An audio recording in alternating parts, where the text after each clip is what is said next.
Hi, this is the continuation of my previous tutorial about clean architecture.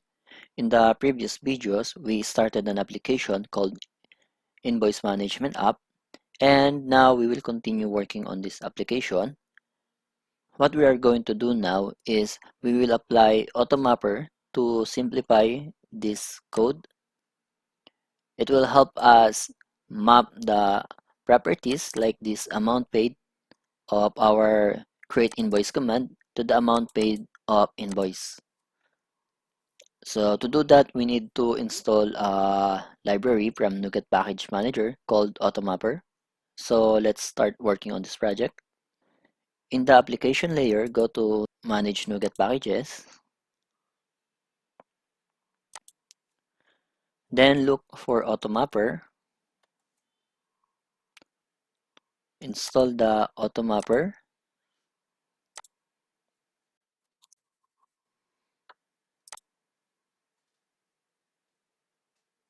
We also need the AutoMapper extension for Microsoft Dependency Injection.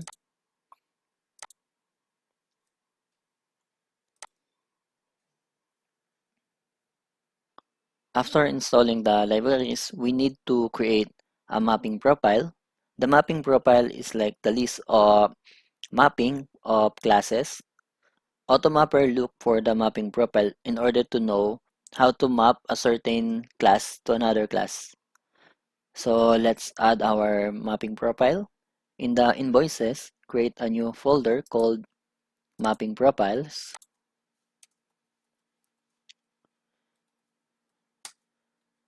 Then add a new class called invoice mapping profile.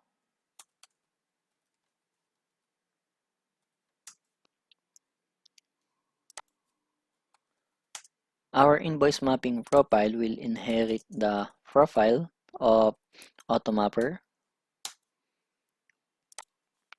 Then in the constructor, we will define the mappings. So create map. So we want to map our invoice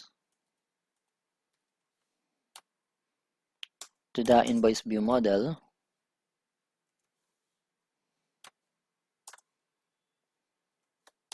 We also want to map the invoice item to invoice item VM.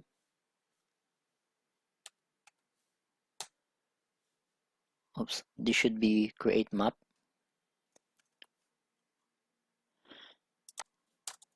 Then let's do the reverse. Let's create a map for invoice VM to invoice, and another one for invoice item VM to invoice item. We also need to create a mapping for our create invoice command going to invoice, the one that we use here, to eliminate this line of codes. Create map.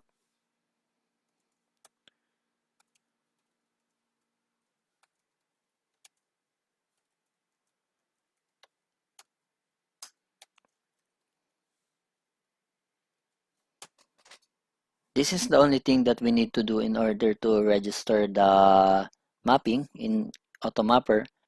AutoMapper will look for the properties that have similar name, then it will map the values to another class with the similar property name. And sometimes you need to do a mapping for a class which does not follow the convention, the one that have similar names. In order to map the classes which have different names, what we need to do is we need to manually define their mapping. So for example, in the create invoice item and invoice item VM, because it have similar property names, it will automatically map the properties of invoice item to invoice item VM. But if we want to do it manually, what we're going to do is we will use the construct using. Then here we will use a lambda expression. We will declare a new invoice item VM.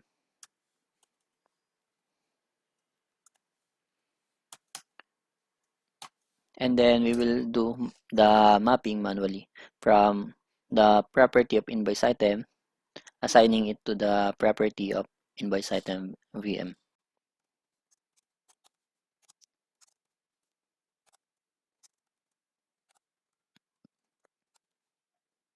And that's how you do the manual mapping. Now, if we want to use the AutoMapper, we need to install it in our services. So in the dependency injection, we need to add the AutoMapper here. Services, add AutoMapper.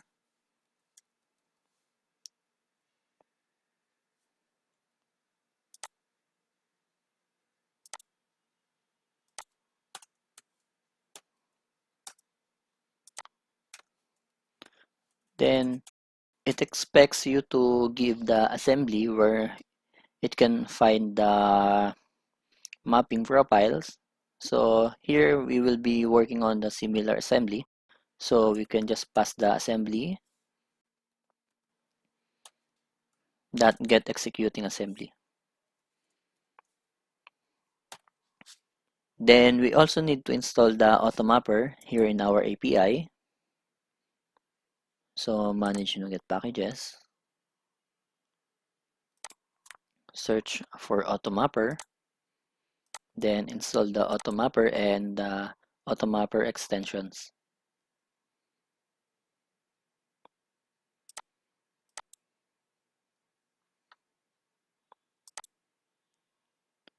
Then back to our code.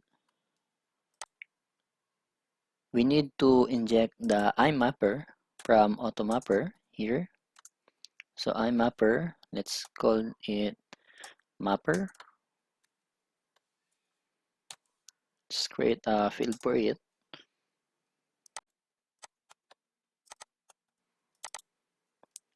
Then here we can remove this. Instead, we will use the mapper.map. So it said the destination and the source. So the destination is invoice and the source is the request, which is a type of create invoice command.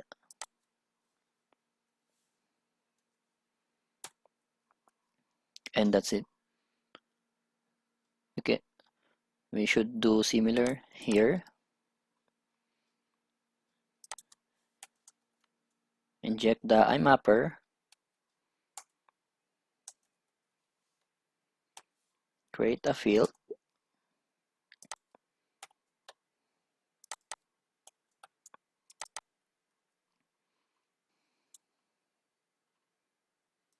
Then remove this code and replace it with mapper.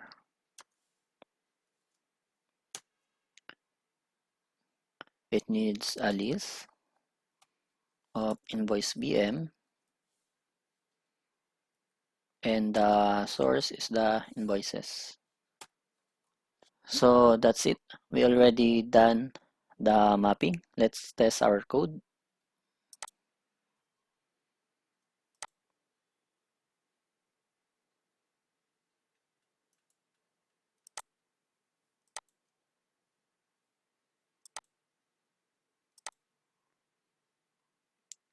Let's copy the token here and then paste it in our postman. Let's try the post, the create invoice command. So let's make this a GHI company. Send the request. Now it returns 200 okay and also the ID of our new invoice. So our create invoice command is still working. Let's test our get invoices.